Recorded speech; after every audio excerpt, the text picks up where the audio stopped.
He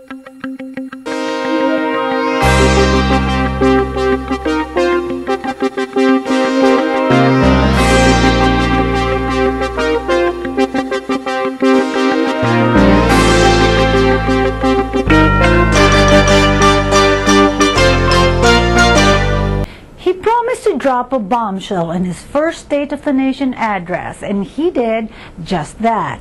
President Benigno Aquino III tackled the precarious state of the Philippine economy he had inherited from former President Gloria Macapagal Arroyo, saying the budget for this year had been all but depleted by the time he took over June 30.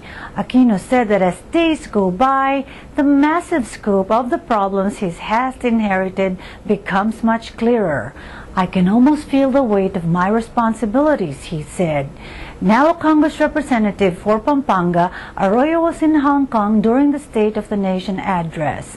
The full text of the State of the Nation address on PhilippineNews.com with contributing editor Beting Ligo Dolores' full story.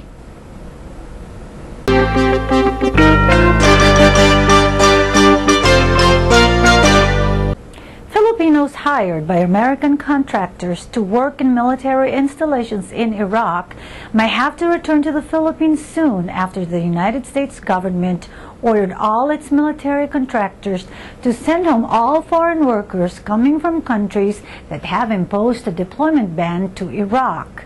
Filipinos have been prohibited from working in Iraq since 2004 following a series of suicide bombing attacks and abduction of foreigners, including 2 Filipinos, as a result of the U.S.-led war. The 20-day grace period for affected contractors ends August 9. Now, how many Filipino workers are affected? Find out in PhilippineNews.com.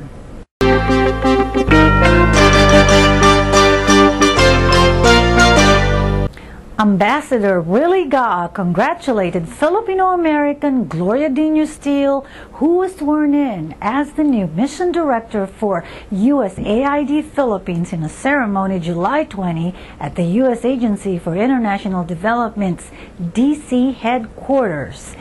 Gaa praised the appointment, saying it affirms the U.S. government's continued confidence in the Philippines as a strategic developmental partner after all these 4 decades. He hailed Steele's track record in development work, especially in global health, food security, and national resource management. Know more about the new USAID mission chief and her priorities in PhilippineNews.com.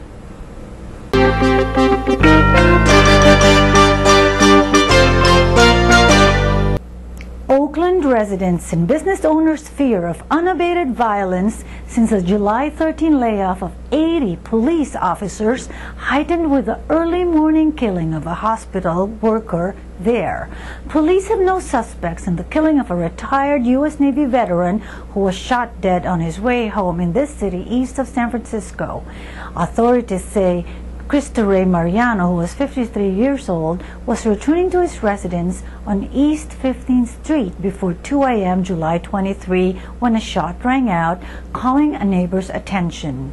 What she saw and what police say happened are in my story in PhilippineNews.com.